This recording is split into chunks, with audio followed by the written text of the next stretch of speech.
Assalamualaikum warahmatullahi wabarakatuh. Saya Sabila Sekar Arum dari kelas 10 TKJ 2 akan menjelaskan sedikit tentang skrip PHP. Jadi, PHP adalah sebuah skrip untuk membuat website yang juga dapat disisipkan ke dalam skrip HTML.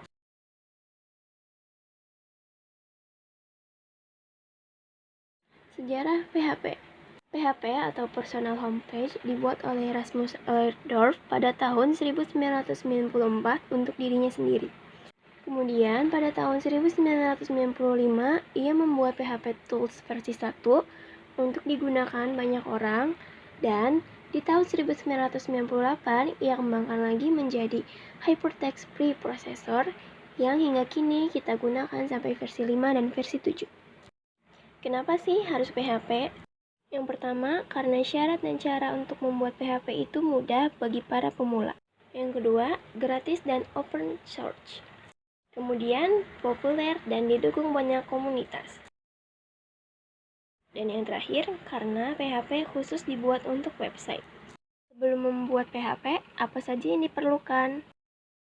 Yang pertama, perlu memahami teori dasar tentang PHP. Yang kedua, memerlukan editor teks sebelum menjalankan PHP ke website.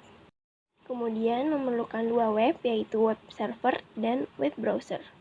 Dan yang terakhir adalah exam. Kemudian langkah menjalankannya adalah download Apache, kemudian install dan jalankan, lalu periksa web browser dengan ketik localhost pada URL, dan simpan file di htdocs. Perintah dasar dalam PHP. Yang pertama, perintah paling dasar adalah echo. Echo berfungsi untuk mencetak atau menampilkan objek ke layar output. Yang kedua, komentar. Kode komentar tidak dieksekusi, tapi komentar berfungsi sebagai pemberi keterangan pada saat membuat skrip PHP. Yang ketiga, variabel. Variabel adalah wadah penyimpanan sebuah nilai atau data. Yang keempat, tipe data. Sama seperti namanya, tipe data adalah berbagai jenis data yang disimpan di variabel. Dan yang terakhir, operator. Operator adalah operasi sebuah variabel dan nilai.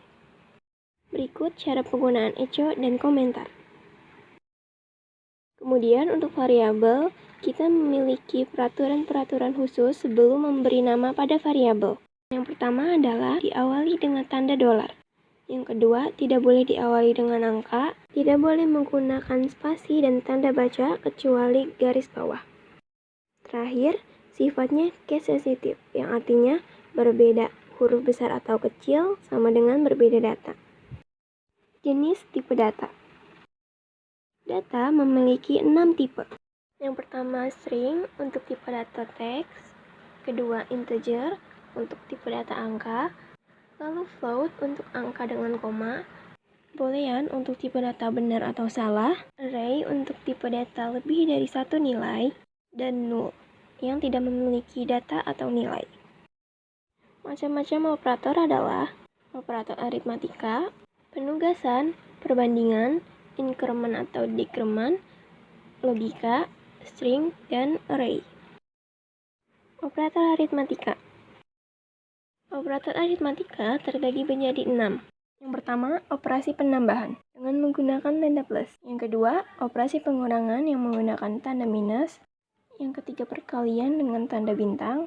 Keempat, pembagian dengan garis miring, modulus dengan tanda persen, dan perpangkatan dengan tanda bintang 2 kali.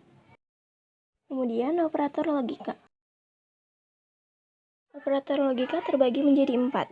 Yang pertama, AND atau tanda dan 2 kali, yang artinya menghasilkan nilai true jika kedua pernyataan benar. Kemudian, OR atau garis 2, menghasilkan nilai true jika salah satu pernyataan benar. Kemudian, XOR yang menghasilkan true jika variabel A atau variabel B bernilai benar. Dan terakhir, NOT atau tanda seru, menghasilkan nilai kebalikan dari nilai sebelumnya. Operator perbandingan. Operator perbandingan memiliki 9 operasi. Yang pertama, sama dengan. Gunakan 2 kali sama dengan. Kemudian identik dengan yang menggunakan 3 kali sama dengan.